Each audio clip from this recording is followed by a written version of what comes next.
자, 봅시다. 이제 묘청으로 넘어가도록 할까요? 묘청의 서경천도 운동.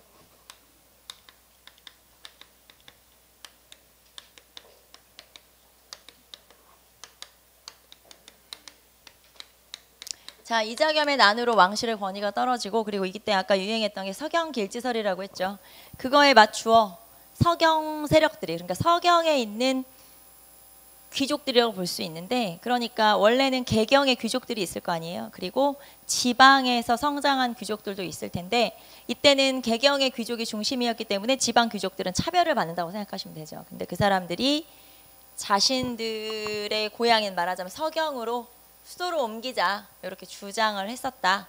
이게 이제 묘청의 서경천도 운동이고, 처음에 묘청이 서경으로 천도를 하자라고 주장을 했을 때는 왕도 약간 혹하죠. 왜냐하면 개경에서 왕실에서 반란이 일어났었지.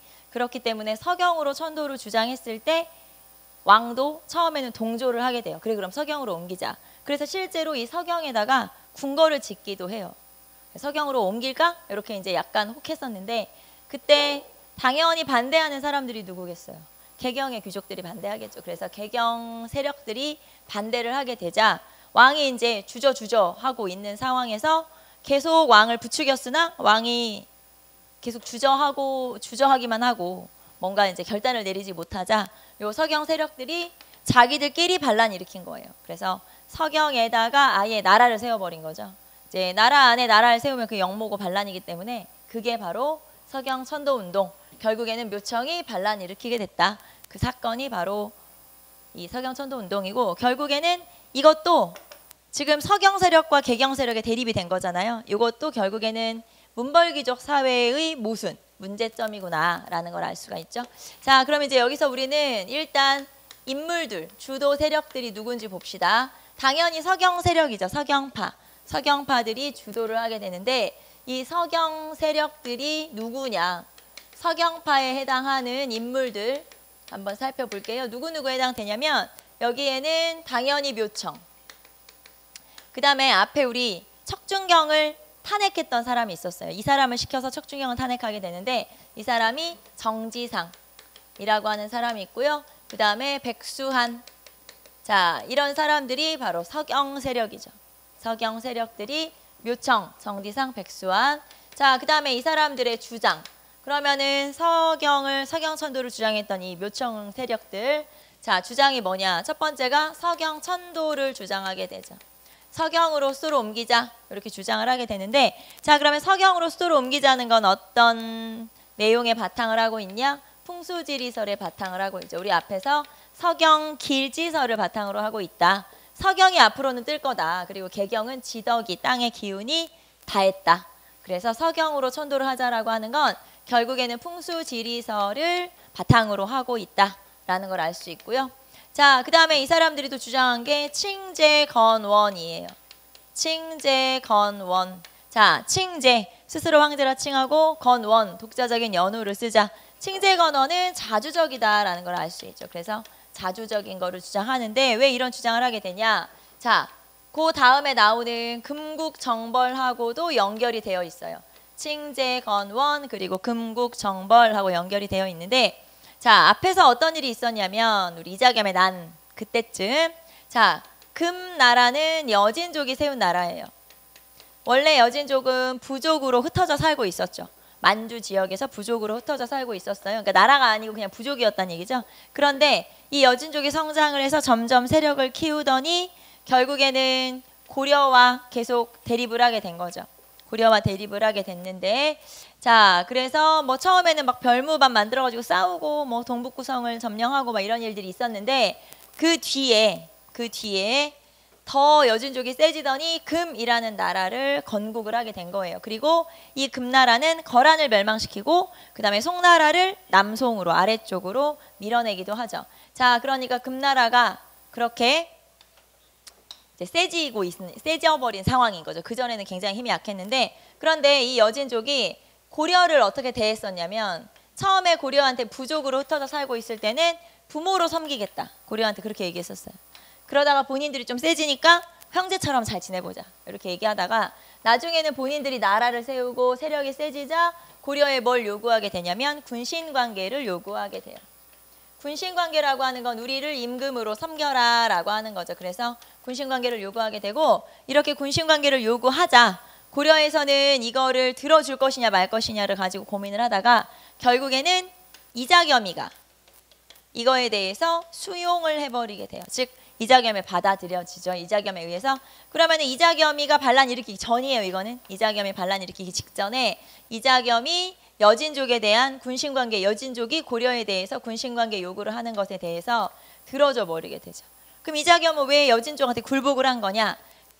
자, 첫째, 만약에 군신관계 요구를 거절하면 여진족이 금나라가 쳐들어오겠죠. 그럼 전쟁이 일어나겠죠. 그러면은 모든 게 다 이제 흐트러지고 결국에는 본인이 가지고 있던 그 많은 권력이 없어질 거다. 그래서 군신관계 요구를 그냥 들어줬다라고 하는 얘기가 하나 있고, 둘째, 또 이렇게 이자겸을 이렇게 또 표현하는 경우도 있는데 어떤 경우가 있냐면 이자겸이 그 전에 그 이자겸이 군신관계 요구를 수용한 거는 우리가 여진족과의 관계에서 더 이상 얻을 이득은 이제 없다. 이제는 얘네들의 요구를 들어줄 수밖에 없어요. 더 이상 그 전에 이자겸이 그 여진족에 대해서 우리가 충분히 다 이득을 챙겼어요. 이제 이득 챙길 게 없어. 그러니까 그냥 얘네 요구를 들어주고 이제 끝내는 거지, 말하자면 관계를. 그래서 요구를 들어줬다 하는 뭐 여러 가지 설이 있긴 한데 어쨌든 사실은 이자겸이 요구를 들어준 거예요. 그런데 여기서 이자겸의 이 군신관계 요구 수용은 또 어떤 의미가 있냐? 원래 고려라고 하는 나라는 나라 이름 자체가 고려인 것이 북진정책을 기반으로 하고 있어요. 고구려 계승했으니까. 자, 그런데 여기서 이자겸이가 군신관계 요구를 들어줬다는 건 즉 북진정책이 좌절됐다는 뜻이죠. 북진정책이 좌절, 끝. 북진정책이 끝났다는 뜻이에요. 북진정책의 좌절임을 알 수 있죠.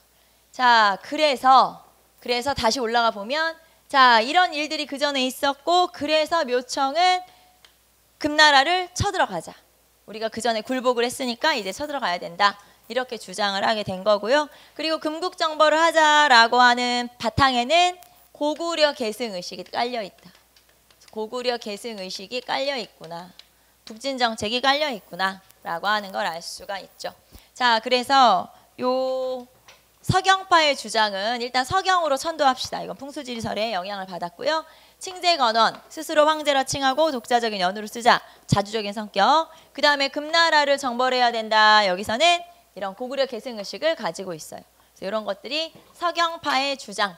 자, 그래서 서경파가 이런 걸 주장을 하면서 결국에는 수도로 옮깁시다 라고 왕을 계속 지금 꼬시고 있는 상황이죠. 왕을 회유하고 있는 상황인데 왕이 주저주저 개경파들 때문에 주저주저 하다가 결국에는 안 들어준 거죠. 수도로 옮기지 않지.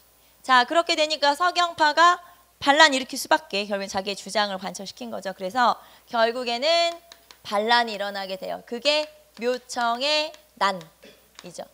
자, 묘청을 비롯한 서경 세력이 아예 서경에다가 나라 안에 나라를 세워버리게 된다. 그게 묘청의 난이고요. 자, 그러면 나라 안에 나라를 세웠으니까 자, 나라 이름을 뭐라고 했냐? 국호를 뭐라고 했냐면 대위국이라고 했어요. 나라 안에 나라를 세웠으니까 나라 이름은 대위국. 자, 연호는 천개. 하늘 열었다는 얘기죠. 그리고 군대는 하늘의 군대야. 천견충이군이라고 했어요. 자, 그리고 그 전에 이미 궁궐을 지어놨다고 했죠. 옮길까? 하면서 궁궐을 지어놨었는데 이 궁궐은 대화궁이에요. 그래서 궁궐도 지어놨었고 그 다음에 나라도 세웠고 군대도 있고 이런 식으로 반란이 일으켰고 이게 바로 묘청의 난이고요. 자, 이런 반란이 일어나자 이제 나라에서는 이 사람들을 진압하러 사람들을 보냈겠죠. 군대를 보냈겠죠. 자, 이때 누가 진압을 하게 되냐? 김부식이 약 1년 만에 진압을 하게 돼요. 그래서 김부식은 개경파가 되겠죠. 개경파의 가장 대표적인 인물이 바로 김부식이에요. 그래서 김부식의 진압으로 결국에는 약 1년 만에 반란이 진압이 되더라 라고 하는 걸 알 수가 있죠. 이게 바로 묘청의 서경 천도 운동이고요. 자, 이 뒤로 서경은 어떻게 됐을까요, 여러분? 서경은 이제 중요도가 좀 떨어졌겠죠. 반란 일어나고 했기 때문에. 그래서 그전에는 여기에다가 분사를 설치하고 굉장히 중요하게 여겼던 도시라면 이때는 약간은 중요도가 떨어지는 반란 일어난 말하자면 반역의 지역이 돼버린 거잖아요. 그래서 군사제도도 거의 이제 축소가 돼버린 거죠, 말하자면. 그래서 이게 바로 묘청의 난. 자, 그 다음에 여기서 하나 더 우리가 생각해 볼 거는 이 묘청의 난을 나중에 역사학자인 신채호가 이거에 대해서 굉장히 좋게 평가를 하기도 해요. 그래서 우리가 신채호의 평가. 신채호라고 하는 사람은 조선 후기, 즉 일제시대까지의 역사학자인데 이 사람이 이 묘청의 서경선도 운동을 굉장히 좋게 평가를 하고 있어요. 그래서 신채호의 평가를 좀 체크를 해 둘 것. 자, 신채호는 뭐라고 하고 있냐면 조선사 연구초라고 하는 책에서 이 묘청의 서경선도 운동을 조선 역사 1000년 내의 제1대 사건. 그러니까 조선 1000년 역사 중에 제일 중요한 제1사건이야. 이렇게 평가를 하고 있어요.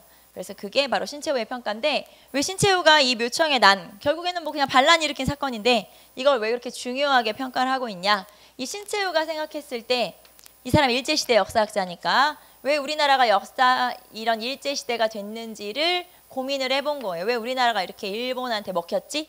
고민을 해봤는데 그 고민의 결과 조선이라고 하는 나라가 너무나 사대적이고 너무나 유교적이고 너무나 보수적이고 너무나 속박적이고 이랬기 때문에 조선이라는 나라가 식민지가 된 거예요. 자, 그리고 신채호가 또 생각하기를 그러면 언제부터 우리나라가 이렇게 사대적이고 유교적이고 보수적이고 이런 성향을 갖게 됐을까라고 생각을 해봤더니 묘청의 난이 자주적이고 진취적이고 이런 성향을 가지고 있으니까 이게 실패하면서 묘청의 난이 실패하면서 우리나라가 이런 자주적인 성향에서 반대로 벗어나서 이런 유교적, 사대적, 보수적 이런 성향을 띠게 됐다. 그렇기 때문에 결국 우리가 식민지가 돼버린 거는 묘청의 서경천도 운동부터 실패했기 때문이다. 거기서부터 잘못된 거야. 그렇기 때문에 조선 1000년 역사 중에 가장 중요한 사건은 바로 이 묘청의 서경천도 운동이다 라고 평가를 하고 있죠. 자, 그래서 245페이지 보시면은 자, 여기서 이제 여러분이 알아둘 거는 개경파, 서경파의 주장이에요. 물론 서경파의 주장이 더 중요하겠죠. 중간에 보시면은 표가 나와 있어요. 개경파와 서경파의 주장. 그래서 주장을 한번 체크해 보시고 그 다음에 묘청의 난에서 금방 우리 봤던 나라 이름, 연호, 군대, 궁궐 이런 거 나와 있죠. 그래서 이런 군대, 나라 이름, 연호 이런 것들도 시험에 잘 나오는 개념이에요. 이것도 알아두시고 그 다음 맨 밑에 보시면 조선사 연구초라고 나와 있고 한 장 넘기면은 신채호의 평가가 다시 나와 있어요. 자, 246페이지 맨 밑으로 가시면 신채호의 서경선도 운동 인식 이라고 나와 있죠. 자, 중간에 6번째 줄 한번 보세요. 약간 진한 글씨로 써 있는 자, 난가와 불교 양가 대 유교의 싸움이며 국풍파 대 한학파의 싸움이며 독립당 대 사대당의 싸움이며 진치사상 대 보수사상의 싸움이니 묘청은 전자의 대표요 김부식은 후자의 대표였던 것이다. 자, 그래서 결국에는 맨 마지막 줄에 보면 자, 묘청이 이겼더라면 조선사가 독립적 진취적으로 진전하였을 것이니 이것이 어찌 1000년의 제1대 사건이 아니하랴. 쉽게 말하면 제일 중요한 사건이다 라고 평가를 하고 있고요. 자, 그래서 여기를 가지고 요 지금 금방 우리가 읽은 지문을 가지고 시험 문제가 어떤 식으로 나왔었냐. 금방 우리가 뭐 대 뭐 이렇게 읽었잖아요. 이 중에서 묘청에 관한 것만 골라라. 이런 문제도 있었어요. 그러면 묘청에 관한 거는 앞부분에 언급된 게 다 묘청에 관한 거겠죠. 자, 묘청에 관한 것만 다시 읽어보시면 난가와 불교 양가, 그 다음에 국풍파, 독립당, 진취사상 요게 이제 묘청에 관련된 거. 그래서 가장 쉬운 문제는 이렇게 묘청에 관련된 것만 찾아라. 알겠죠? 그런 문제도 나올 수 있다. 자, 그래서 신채호의 평가까지 한번 살펴봤어요. 자, 그러면 지금 우리가 뭘 살펴봤냐면 첫 번째 문벌귀족 사회에 대해서 전반적으로 봤고 그 다음에 문벌귀족 사회 내부에 모순이 드러난 사건이 있다. 자, 그러면 문벌귀족 사회 문제가 많구나라는 걸 우리한테 알려준 사건이 2개 있는 거네요. 하나는 이자겸의 난, 하나는 묘청의 서경천도 운동. 이 2개가 문벌귀족 사회의 모순이 드러나고 그 다음에 또 이렇게 표현할 수 있죠. 아까 나왔던 표현처럼 붕괴를 촉진하는 사건. 말하자면 문벌귀족 사회가 곧 무너질 거야. 요거를 우리한테 알려준 사건이 이 이자겸의 난과 묘청의 서경천도 운동이고 자, 그러면 결국에는 이런 문제점이 쌓이다 보면 마지막에 어떻게 돼요? 폭발하는 거지. 이제 쫙 무너져 버리는 거죠. 그 사건이 무신정변. 그래서 결국에는 문벌귀족 사회가 무너지겠구나. 그게 바로 무신정변이에요. 그래서 무신정변 때 문벌귀족 사회가 이제 무너지는구나. 248페이지 보시면 무신정변 나와 있죠. 자, 그러면 무신정변이라는 거 말 그대로 무신들이 정변은 쿠데타, 즉 불법적인 방법으로 무력으로 정권을 차지하는 걸 무신정변이라고 해요. 말하자면 문신들을 죽이고 본인들이 다 정권을 차지했던 그런 사건이 무신정변이고, 자, 그럼 무신정변이 일어나게 된 원인 또는 계기 한번 살펴봅시다. 일단 무신정변이 일어나게 된 계기는 첫 번째 숭문천무의 분위기 때문에 그래요. 숭문천무의 어떤 분위기라든가 정책이라든가 이런 것들이 결국에는 이런 무신들이 들고 일어나는 계기가 됐는데, 자, 그러면 숭문천무 딱 보니까 여러분 무슨 뜻인지 알겠죠? 문은 숭상하고 무는 천시한다 이런 뜻이겠죠? 자, 그러면 고려라고 하는 나라는 전반적으로 이렇게 문 또는 문신 이 사람들은 이렇게 숭상하고 무 또는 무신은 천대하는 그런 정책을 폈다. 자, 몇 가지 예만 한번 제가 들어보면, 첫째, 과거 시험에 문과 시험이 없었어요. 과거 시험에 문과가 없다. 그러니까 문과는 과거 시험을 통해서 합격한, 쉽게 말하면 정식 시험을 봐서 합격한 사람이라면, 그럼 무신들은요? 무신들은 특채라고 볼 수 있어요. 특채. 좋게 말하면 특채, 나쁘게 말하면 낙하산이죠. 그래서 아무래도 이 사람들이 벼슬을 하면서 제약이 많이 될 수밖에 없는 거지. 내가 이렇게 정식 시험을 통해서 합격을 한 사람들이 아니기 때문에. 자, 그게 문과가 없다. 자, 그다음에 두 번째, 자, 전시과에서도 차별이 있어요. 전시과라고 하는 거 월급. 자, 문신과 무신의 월급의 차이가 크다.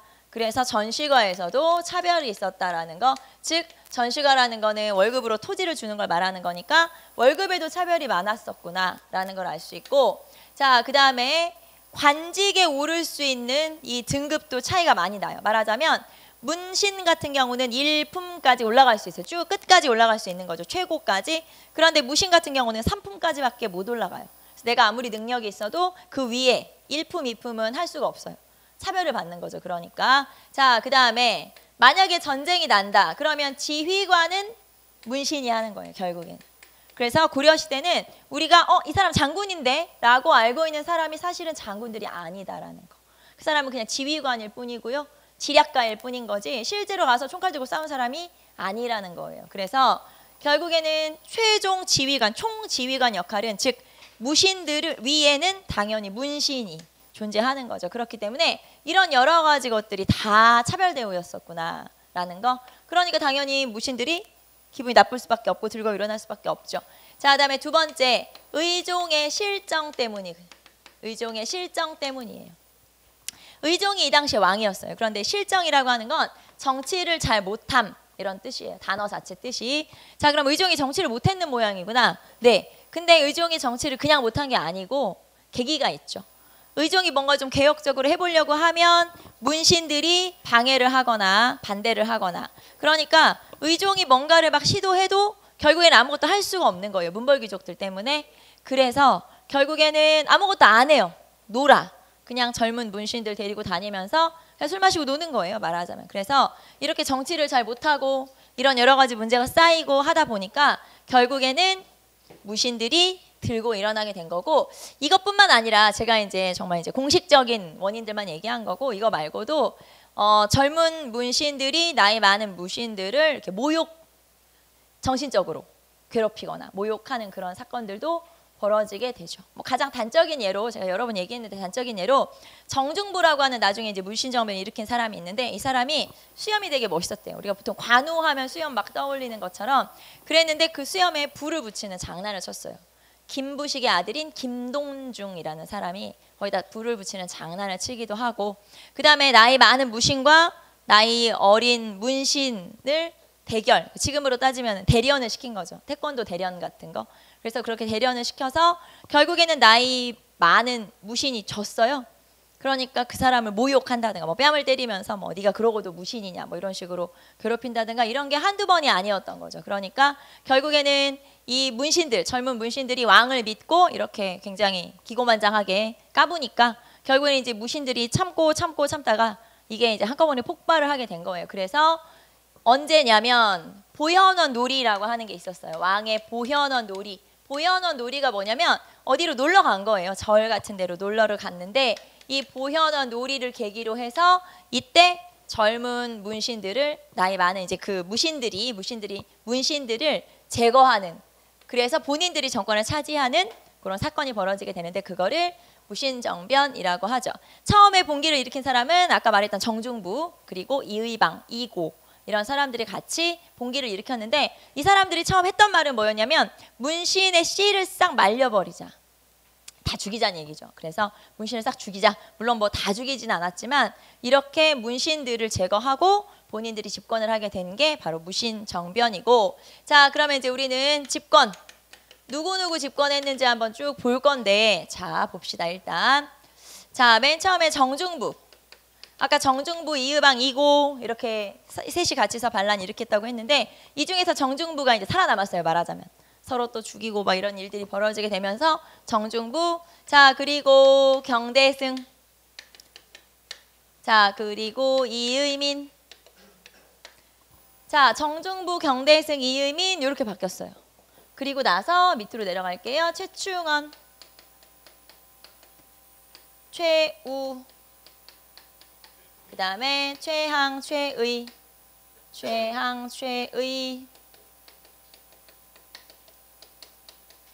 자, 그 다음에 김준, 이면, 임유무. 제가 지금 다 쓰긴 썼는데 사실 이 뒤에까지 여러분이 다 알아둘 필요는 없고요. 자, 이 중에서 여러분이 어디까지는 알아야 되냐?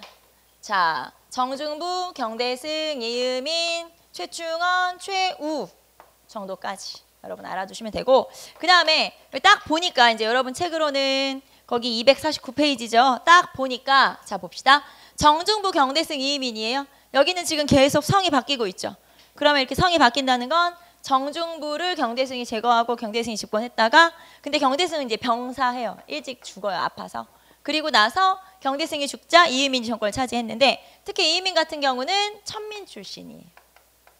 그래서 천민 출신 중에 집권자, 최고 집권자 자리에 오르는 사람도 있구나. 그게 이의민이구나. 자, 그래서 정중부부터 경대승에서 이의민까지는 전부 다 성씨가 바뀌는 거 보니까 아, 이때는 이제 막 무신 집권기가 막 나타난 시기이기 때문에 좀 혼란스러운 시기구나. 성립기라고 볼 수 있죠. 이때 막 무신 집권이 이제 생기기 시작한 시기. 자, 그런데 딱 보니까 최충원, 최우, 최항, 최의, 자 이렇게 최씨로 가면서 전부 다 아들한테 물려주는 거죠. 지금 계속 최씨인 거 보니까. 그러면은 이때는 우리가 무신 집권기의 안정기라고 볼 수 있죠. 이제 이때는 좀 안정이 된 시기. 여기는 성립기, 황립기, 안정기. 자, 그런데 다시 또 이름이 싹 바뀌었죠. 김준, 이면, 임유무 이렇게 성이 바뀌었다는 건 또 어떻게 됐다는 얘기예요. 또 제거하고 정권 차지하고 이랬다는 얘기죠. 그러니까 여기로 가면 아, 이제 쇠퇴하는 시기구나 이렇게 알 수 있죠. 그래서 굳이 우리가 쓰진 않아도 여기는 아, 이게 확립될 시기, 성립. 여기는 좀 안정된 시기에 아들한테 물려줬으니까. 그리고 마지막에 여기는 이제 쇠퇴, 망해가고 있구나. 쇠퇴기 이렇게 찾을 수가 있겠죠. 그래서 이렇게 세 시기로 굳이 나눈다면 나눌 수 있고, 그 다음에 이 중에서 여러분이 정말 알고 있어야 된다. 그러면 꼭 알아야 되는 사람이 누구냐? 당연히 최충원하고 최우예요. 여러분이 꼭 알고 있어야 되는 사람이 최충원과 최우. 최충원, 최우를 알아두시고, 자, 그 다음에 또 중요한 거는 권력기구예요. 권력기구. 그래서 권력기구가 어떻게 바뀌는지 또는 누가 어떤 기구를 만들었는지, 자 여기 요 정도 한번 체크해 봅시다. 자, 여기 보시면 정중부, 경대승, 이의민 이렇게 경대승, 그 정중부, 경대승, 이의민. 자, 이렇게 처음에 무신집권기가 막 성립을 했을 때는 새로운 기구를 만들어서 뭔가를 결정하고 중요한 일들을 논의했던 게 아니고 원래 있었던 무신들의 합의기구가 있었어요. 앞에서 그 기구를 중심으로 중요한 일을 결정하게 돼요. 그러면 요 앞에 우리가 2군 6위 배울 때 합의기구가 뭐였어요? 중방. 그래서 여기서는 무신들의 합의기구에서 중요한 일을 결정하는 거죠. 자, 그러면 정중부에서부터 이의민까지 핵심 기구는 뭐였어요? 중방이라고 하는 기구죠. 그래서 중방 중심 정치가 이루어진다. 이렇게 표현할 수가 있겠죠. 정중부 중방, 경대승 중방, 그 다음에 이의민도 중방. 중방에서 중요한 일을 결정하는 중방 중심 정치가 이루어지는데, 자, 그런데 경대승은 거기 보시면 중방이긴 한데 하나 더 있을걸요. 경대승만. 자, 경대승은 도방이라고 하는 기구가 하나 더 있을 거예요. 도방은 뭐냐면 도방은 사병기구예요. 나 누가 죽이면 어떡해. 그러니까 나를 지켜야지. 그래서 사병기구를 만들었어요. 그래서 여러분 책에는 이렇게 돼 있을걸요. 정중부는 중방, 그 다음에 경대승은 중방 도방, 그리고 경대승이 죽고 나서 도방이 없어졌으니까 다시 이음인이 중방 이렇게 되어 있는데, 결국에는 이 도방이라고 하는 건 경대승의 사병기구다 이렇게 볼 수 있고, 핵심 기구는 중방 이렇게 볼 수가 있겠죠. 그래서 중방 중심 정치가 이루어졌고, 자 그러다가 최충원 때로 가면은 안정기로 접어든다 그랬잖아요. 그래서 이번에는 새로운 기구를 만들어요. 핵심 기구, 중요한 일들을 결정하는 최고 기구를 만들게 되는데, 그 기구를 교정도감이라고 그래요. 자, 교정도감이라고 하는 관청을 설치하고 여기에서 중요한 일을 결정을 하게 되죠. 합의기구, 최고기구. 자, 그래서 교정도감을 만들었고, 자, 그 다음에 교정도감이라는 관청의 최고 벼슬은 교정별감이에요. 그래서 교정별감이라고 하는 최고 기구가 있죠. 그러니까 벼슬이죠. 자, 말하자면 교정도감이라고 하는 관청을 설치하고 그 관청의 최고 벼슬이 교정별감인데, 이 교정별감은 그럼 누가 맡았겠어요?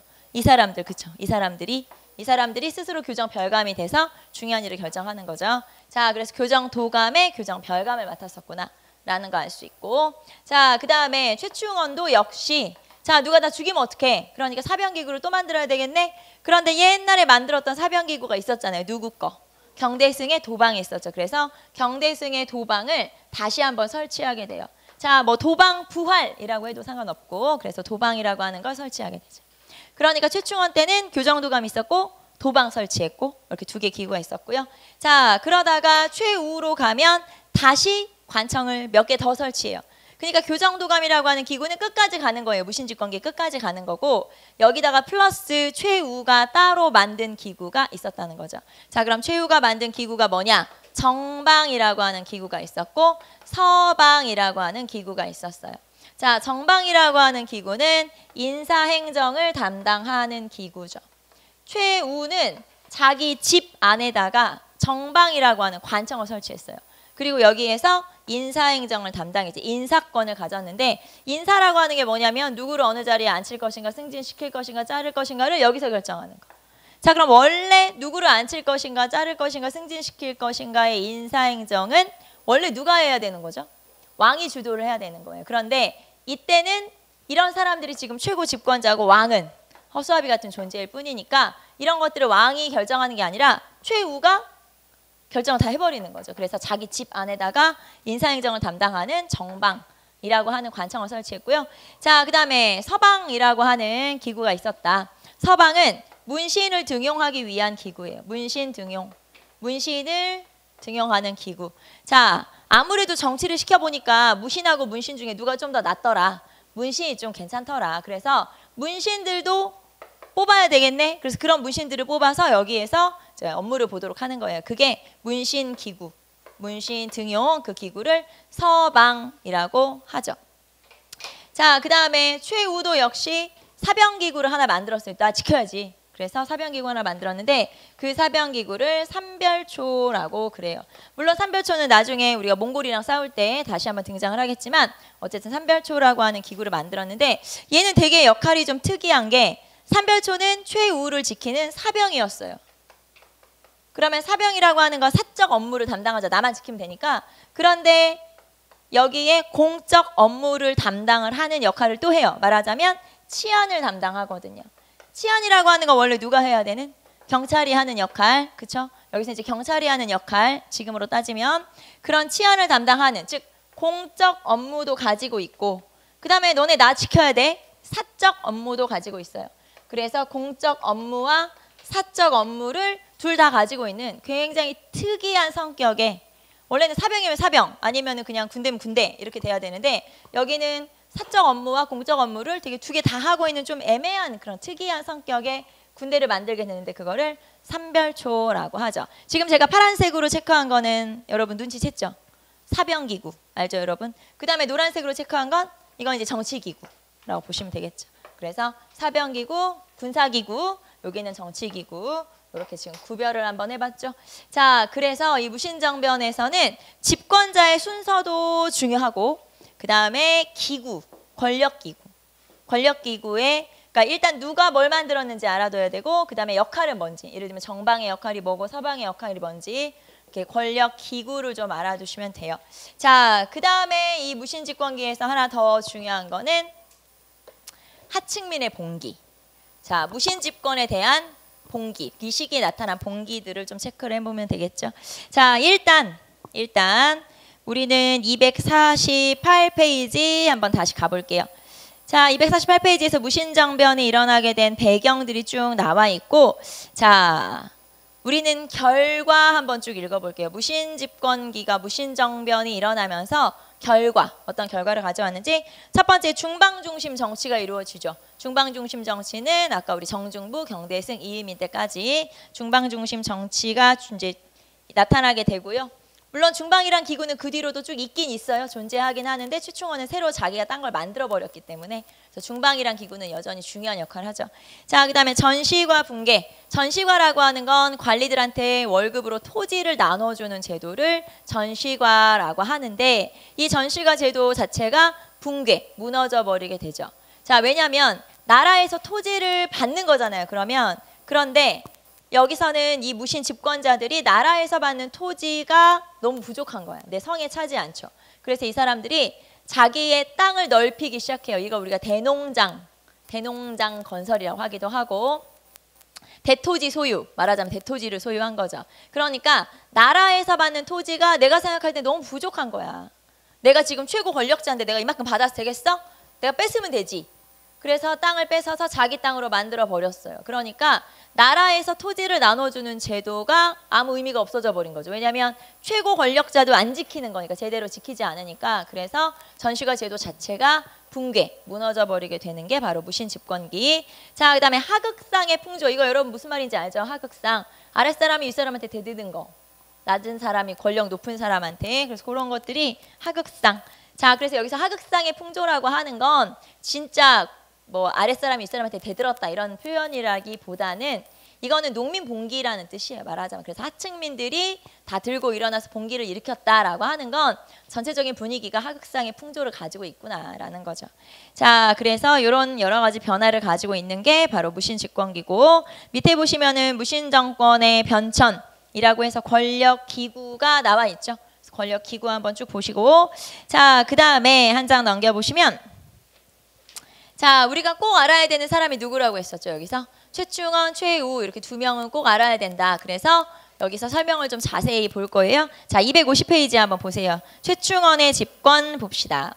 자, 최충원은 집권하면서 왕에게 개혁안을 건의하게 돼요. 그 개혁안이 봉사 10조라고 하는 개혁안이에요. 그래서 개혁안을 건의를 하는데, 자, 그러면은 봉사 10조를 제시했다. 자, 그런데 문제는 뭐냐? 봉사 10조가 별다른 의미가 없는 것이, 우리가 내용을 잘 모르잖아요. 왜냐하면 의미가 없어서. 왜냐하면 최충원 본인마저도 지킬 의지가 없었기 때문에. 그러니까 내가 말해놓고 내가 안 지켰어. 그러니까 이건 아무짝에 의미가 없는 거죠. 그게 바로 봉사 10조. 그래서 봉사 10조는 내용을 굳이 여러분이 공부한다기보다는 제목 정도. 최충원이 왕한테 바친 개혁안이 뭐야? 봉사 10조. 이 정도 기억하시면 되겠죠. 그래서 봉사 10조. 자, 그래서 본인도 역시 지키지 않았다라는 거. 자, 그 다음에 가로 2번으로 가시면 흥령부 설치라고 되어 있죠. 자, 최충원은 누구냐? 군인이죠. 그냥 무신. 최충원은 군인일 뿐인데 이때 최고 집권자가 된 거예요. 그러니까 이 사람은 뭐 귀족이거나 뭔가를 뭐 어떤 계층이 있거나 이런 게 아니고 그냥 군인이에요. 자, 그런데 이 사람이 최고 권력자가 되니까 왕이 이 사람한테 귀족의 자귀를 선물한 거예요. 말하자면.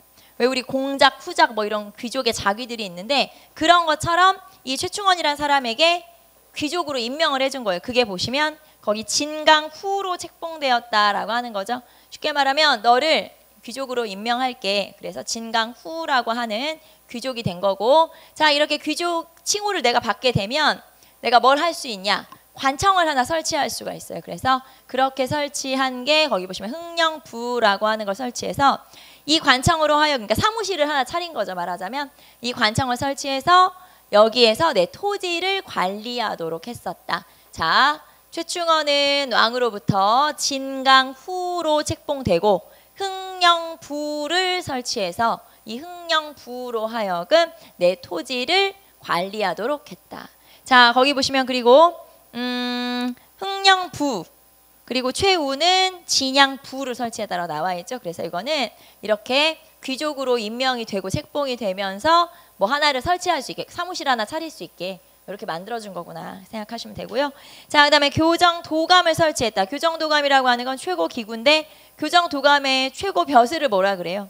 교정별감. 그래서 교정도감의 교정별감이 된 거죠, 스스로. 자, 그게 교정도감이라는 기구고요. 자, 그다음에 도방부활. 원래 도방은 누가 설치했던? 경대승이 가지고 있었던 거죠, 설치했던. 그런데 경대승이 죽고 나서 폐지되었던 도방을 다시 설치했다. 이게 바로 사병기구구나라는 거. 자, 그리고 뭐 조계종 후원, 문신 지위 향상 등등 나와 있어요. 나머지는 한번 읽어보시고. 자, 그 다음에 최우로 갑시다. 최충원의 아들이었던 최우가 최충원의 뒤를 이어 권력을 차지하게 되고요. 최우가 따로 만든 기구 이름이 정방서방 이렇게 두 개가 있죠. 자, 정방 봅시다. 정방은 거기 보시면 인사권을 장악했는데 자, 정방을 설치해서 원래는 왕이 가지고 있어야 되는 인사권을 최우가 이렇게 이제 이렇게 인사권을 가지고 있었던 거죠.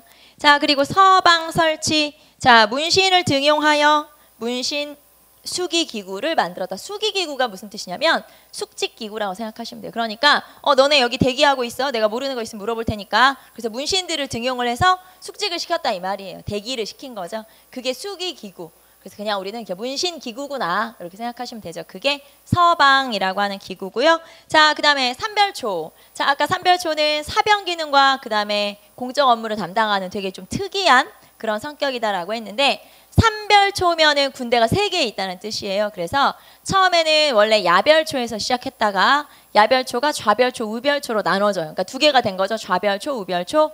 여기에다가 몽골군에 끌려갔다가 도망 나온 청년들만 모아서 따로 군대를 만들었어요. 신의군을 설치했어요. 그래서 좌별초에다가 우별초에다가 신의군에다가 3개, 삼별초. 그래서 삼별초라고 하는 군대가 만들어진 거구나. 그런데 삼별초는 물론 최우의 사병기구이긴 하지만 이게 나중에 더 의미를 갖게 된 건 몽골과의 저항 때문이죠. 몽골에 끝까지 저항했기 때문에 그 얘기는 우리가 뒤에 나오면 다시 합시다. 자, 그 다음에 강화천도. 자, 아까 우리 최 씨가 그 무신집권기가 100년이라고 했는데 뒷부분에 한 40년은 누가 쳐들어왔다고 했어요? 몽골이 쳐들어와서 그냥 싸우고 강화를 맺고 하는 그 과정에 한 뒷부분 한 40년쯤 되고 3, 40년쯤 되거든요. 자, 그래서 몽골이 쳐들어오자 최우가 수도를 강화도로 옮겨버리게 되죠. 자, 그래서 강화천도가 일어났던 시기가 언제냐? 무신 집권자 중에 최우 시기구나라는 것도 알 수가 있죠. 자, 그래서 우리가 누구보다도 최충원, 최우는 좀 알아둘 필요가 있다. 이 사람들은. 최충원, 최우를 한번 살펴봤고요. 자, 그 다음에 이제 밑으로 내려와서 사회의 동요 나와 있어요.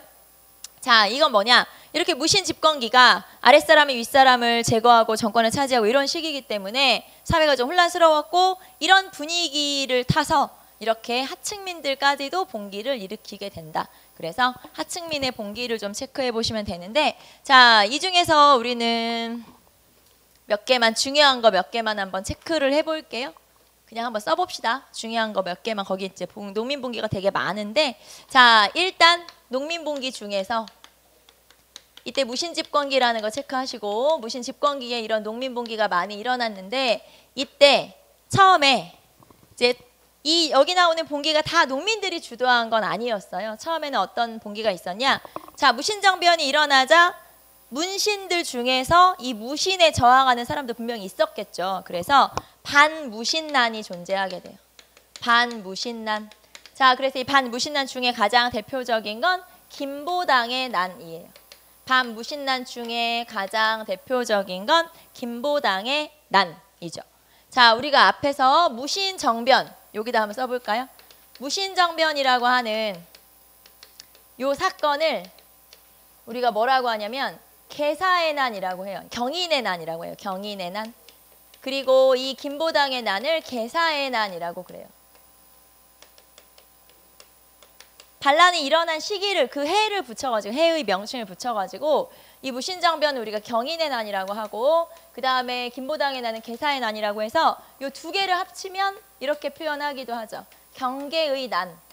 그래서 이 경계라는 건 경인년의 난과 개사년의 난. 즉 무신정변과 김보당의 난을 이렇게 표현을 하기도 해요. 자, 어쨌든 김보당의 난이라고 하는 게 있었다. 그래서 이 김보당의 난은 반무신난, 무신에 반대한 문신의 봉기를 얘기하고요. 특히 이때 의종 복위 운동을 일으키게 되죠. 의종 복위 운동을 일으키기도 한다. 즉 쫓겨난 왕, 무신정변이 일어났을 때 그때 왕이 의종이고 이 쫓겨난 왕을 다시 데려오자 복위 운동이 벌어지기도 했던 게 바로 김보당의 난. 자, 그리고 여러분 책을 보시면 김보당의 난 말고도 또 있죠. 조이총의 난이라고 하는 반란도 있는데 이 조이총의 난은 이제 서경 지역의 유수였던 조이총뿐만 아니라 이 반란에는 농민들이 굉장히 많이 참여를 하게 돼요. 그래서 원래는 문신이 일으킨 반란이긴 한데 거의 뭐 농민봉기 같은 그런 성격을 갖게 된, 그래서 농민봉기의 성격이 좀 더 강해진 반란이 조이총의 난이라고 하는 거죠. 그래서 여기선 여러분이 김보당의 난 알아두시면 되고, 자, 그 다음에 이제 하층민의 봉기. 자, 하층민의 봉기 중에서는 한 3개 정도만 체크 한번 해볼게요. 첫 번째는 일단 망이망소이의 난이라고 하는 게 있어요. 망이망소이의 난. 자, 망이망소이의 난 다른 말로 하면 공주명학소의 난. 망이망소이의 난을 공주명학소의 난이라고 하기도 하는데, 자, 이 사람들이 살고 있는 곳이 어디? 공주명학소예요. 이 소가 우리 향부곡 소할 때 그 특수행정구역인 소를 말하는 거고, 이 사람들이 반란 일으키게 되자 아무래도 이 사람들을 좀 달랠 필요가 있겠죠. 그래서 이 공주명학소를 아예 한 단계 높여줘요. 즉 현으로 만들어주는데 그게 공주충순현이에요. 자, 그래서 공주명학소가 충순현이 되기도 하는구나. 이 망이망소의 난을 계기로 해서. 자, 그게 바로 망소이의 난. 자, 그 다음에 김삼이 효심의 난. 김삼이 효심의 난이 일어나게 되죠. 초전의 김삼이, 운문의 효심. 그래서 경상도 지역에서 두 지역의 농민들이 연합 봉기를 일으킨 거예요. 농민연합 봉기. 그래서 농민봉기, 농민연합 봉기. 자, 이 농민봉기가 바로 김삼이 효심의 난이고, 특히 김삼이 효심의 난은 이때 이때 이제 이의민 집권기 그때쯤이었는데 이의민과 연결하여 신라부흥운동을 일으키기도 하죠. 신라부흥운동을 일으키기도 한다. 신라부흥운동을 일으키기도 했던 게 바로 김삼이 효심의 난. 자, 그 다음에 이 농민봉기 중에서 가장 많이 언급되는, 그러니까 시험에는 가장 많이 나오는 봉기가 만적의 난이에요. 만적의 난. 자, 만적의 난 같은 경우는 최충원의 산업이에요, 이 사람이. 그래서 이 사람이 반란 일으켰을 때가 최충원 집권기. 최충원 집권기에 반란 일으킨 게 바로 만적이고, 이 만적에 대해서는, 만적의 봉기에 대해서 이 만적의 난이 가장 많이 언급되는 이유는 뭐냐면 신분해방 운동 때문이죠. 신분해방 운동과 정권 탈취 이런 걸 내세우면서 봉기를 일으킨 거예요. 자, 정권 탈취와 그 다음에 신분해방 운동을 내세우면서, 특히 여기에서는 신분해방 운동을 제시했다는 게 가장 의미가 있죠. 신분해방 운동. 자, 그럼 만적이 신분해방 운동을 일으킨 걸 어떻게 할 수 있냐? 이 만적이 어느 날 산에 나무를 하러 갔어요. 노비니까. 나무를 하러 가서 거기 모여있던 이제 노비 동료들이 있을 거 아니에요. 친구들. 그 사람들을 쫙 불러 모아놓고 한마디 연설을 쫙 했는데 뭐라고 했냐? 자, 경계은한 이래로, 아까 경계은한이 두 사건이라고 했죠. 경계은한 이래로 천민 중에서도 최고 집권자가 된 사람이 있다더라. 많이 있다더라. 자, 그럼 우리가 아까 살펴본 것 중에 천민 중에서 최고 집권자 자리에 오른 사람이 누구였어요? 이의민 같은 사람도 있다더라. 그러면서 그렇게 높은 데 올라가는 사람도 있는데 왜 우리는 채찍 밑에서 이렇게 당하고 있어야 되냐? 자, 왕후장상의 씨가 따로 있냐? 누구나 때가 되면 할 수 있다. 지금 제가 얘기했던 이 표현, 왕후장상의 씨가 따로 있냐? 누구나 때가 되면 할 수 있다. 이 표현이 신분해방 운동임을 알 수 있는데, 자, 무슨 뜻이냐면 왕과 재상과 제후와 장군이 씨가 따로 있냐? 태어나면서부터 정해지는 게 어디 있냐? 누구나 능력이 되면 할 수 있지. 나 시켜줘봐 잘할 수 있지. 뭐 이런 뜻이겠죠. 그래서 여기서 신분해방, 우리도 그렇게 되자라고 하면서, 자, 몇 월 며칠 날 다 모여서 우리가 궁궐로 쳐들어가서 자기 주인들을 다 죽이고 궁궐로 쳐들어가서 우리의 나라를 한번 세워보자. 이런 거예요. 말하자면 신분을 없애보자. 이렇게 봉기를 준비를 했죠. 말하자면 계획을 세운 거예요.